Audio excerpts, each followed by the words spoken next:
Bismillahirrahmanirrahim. Assalamualaikum warahmatullahi wabarakatuh. Anak-anak soleh wa solihah, hari ini kita akan belajar memulai dari buku paket sekolah pelajaran Tauhid, pelajaran pertama, dengan judul Sebab-sebab Kebahagiaan. Sebab-sebab kebahagiaan ini rumus kebahagiaan bagi seseorang yang ingin hidupnya bahagia. Ini yang harus dilakukannya. Kita lihat, berkata Syekh Muhammad bin Abdul Wahhab rahimahullah. Semoga Allah merahmati Syekh Muhammad bin Abdul Wahhab. I'lam, ketahuilah, artinya ada di sini ya. I'lam, ketahuilah, rahimakallah, annahu, sesungguhnya, wajib alaina, atas kita itu, ta'allumu arba'i masail, mempelajari 4 perkara, 4 masalah. Wajib bagi kita kalau ingin bahagia hidupnya, harus ada 4 komponen, harus ada 4 perkara ini. Tidak boleh tidak ada, harus ada. Nah, pertama apa? Al-ula, pertama al-ilmu. Syarat pertama bagi seseorang yang ingin hidupnya bahagia adalah dia harus punya ilmu.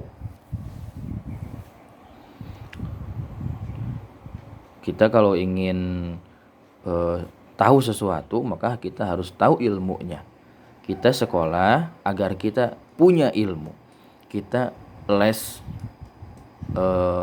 pelajaran lain itu agar kita punya ilmunya. Kita bagaimana bisa sukses di dunia, kita harus punya ilmunya. Bagaimana kita harus sukses di akhirat, kita harus punya ilmunya. Bagaimana kita menjadi pebisnis yang handal, kita harus punya ilmunya. Bagaimana menjadi pejabat yang dicintai oleh rakyat dan dicintai Allah, kita harus punya ilmunya. Dan sebagainya. Bagaimana kita cara menghafal Al-Quran yang cepat dan tidak mudah lupa, kita harus tahu ilmunya. Bagaimana cara kita murojaah yang cepat, kita harus tahu ilmunya. Nah, jadi wajib bagi seseorang yang ingin hidupnya bahagia, syarat pertama yang harus ada, tidak boleh tidak ada, itu al-ula al-ilmu. Itu harus punya ilmu. Di sini ditekankan yaitu ilmu mengenal Allah, mengenal nabinya, mengenal agama Islam dengan dalil-dalilnya. Alhamdulillah kita sedang pelajari ini semua di sekolah. Jadi kalau kita sudah mengenal Allah, insya Allah kita akan mencintai Allah. Kita sudah mengenal Nabi Allah, kita akan mencintai Nabi Allah. Dan kita sudah mengenal Islam dengan dalil-dalilnya yang sahih, maka insya Allah kita akan mencintai agama Islam. Yang kedua, wajib itu al-mas'alatu tsaniyah al-amalu bih, beramal dengan ilmu ini. Jadi tidak cukup kita hanya punya ilmunya saja, kita hafal Al-Quran, kita hafal hadis, tapi tidak diamalkan, itu tidak jadi apa-apa. Karena al-ilmu bila amal kasyajar bila thamar. Ilmu tanpa amal itu seperti pohon yang tidak ada buahnya. Contohnya nih, Gania punya pohon mangga depan rumah. Dari dulu cuma ada daunnya doang, ada daunnya aja gitu. Cuman nyampah depan rumah gitu. Nggak pernah ada buahnya gitu. Nggak pernah ada yang bisa dipetik dari pohon mangga itu. Maka itu tidak jadi manfaat. Tidak jadi sesuatu yang berarti. Paling cuma bisa teduh aja dari situ gitu. Nah, makanya syarat yang kedua bagi orang yang punya ilmu dan ingin dia berbahagia, maka dia harus mengamalkan ilmu itu. Kalau kita punya ilmu Al-Quran, maka kita amalkan Al-Quran itu. Kalau kita punya ilmu hadis, maka kita harus amalkan ilmu hadis itu. Kita sudah belajar cara sholat, cara berwudu, cara ibadah dan sebagainya, maka syarat yang kedua ini harus diamalkan. Ketiga, al-mas'alatu tsaniyah ad-da'watu ilaihi, mendakwahkannya. Ilmu sudah diamalkan nih, sudah diamalkan oleh diri sendiri. Yang ketiga itu harus didakwahkan, dikasih tahu kepada orang lain, dikasih tahu kepada tetangga, kasih tahu kepada keluarga, kepada saudara. Jangan ilmu itu kita pendam sendiri, tapi harus disebarkan, harus diamalkan, harus di-share kepada orang lain.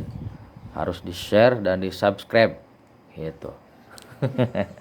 Yang keempat, ketika kita berdakwah itu pasti akan mendapatkan orang-orang yang tidak suka, sebagaimana Rasulullah dulu. Rasulullah sampai dilempari batu, sampai diancam untuk dibunuh dan sebagainya. Maka kita pun kalau berdakwah dengan ilmu dan amal itu, maka akan mendapatkan kesulitan, mendapatkan cobaan. Maka kita yang keempat itu bersabar di atasnya ketika mendapatkan gangguan. Itu syaratnya. Jadi kalau kita sudah pegang 4 perkara ini, insya Allah kita akan menjadi orang-orang yang bahagia dunia maupun akhirat. Wallahu a'lam bishawab. Halaman selanjutnya silahkan diisi dari sini. Terus ini mudah-mudah ini sampai sini.